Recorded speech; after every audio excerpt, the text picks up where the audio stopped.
हितां जा पूरे पाकिस्तान जा असीं हज़रत आगा साहब पीर सगरी साहब जे साॼा वियोसीं मुबारक जे पहिरें ॾींहुं मुनक़द थींदड़ आल पाकिस्तानी उर्दू सिंधी मुशाइरे मुल्क जे कुंड पुछ मां आयल अदीबनि ऐं शाइरनि दाना खे मटियारी में मटियारी अचण जी दिलि जी गहराइनि सां भली ॻाल्हि चवंदा।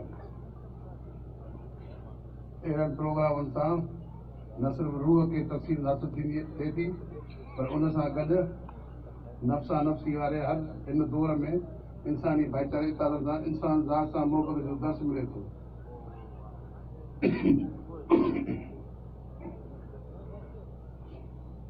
सुभाणे को ठहियल आलमी काउंसिल ज़रिए न सिर्फ़ु दुनिया में अमन जो पैगाम आम थींदो आहे पर उन सां गॾु कश्मीर समेत जिते बि इंसानी ज़ात ज़ुल्म थिए पियो उनजे ख़िलाफ़ सख़्तु पैगाम ॾिनो वेंदो आहे।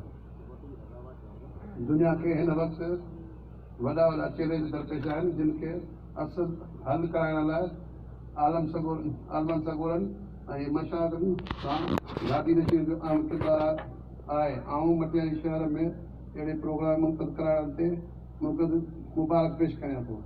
वरी दोस्तनि जी महिरबानी असां हिन प्रोग्राम में सुभाणे सां ईंदासीं ऐं तव्हांजी महफ़िल जो सॼो सिस्टम ॿुधंदासीं। ॾाढी ख़ुशी थी पर मूंखे हिकिड़ी मीटिंग हैदराबाद इन करे मुंहिंजो साईं खां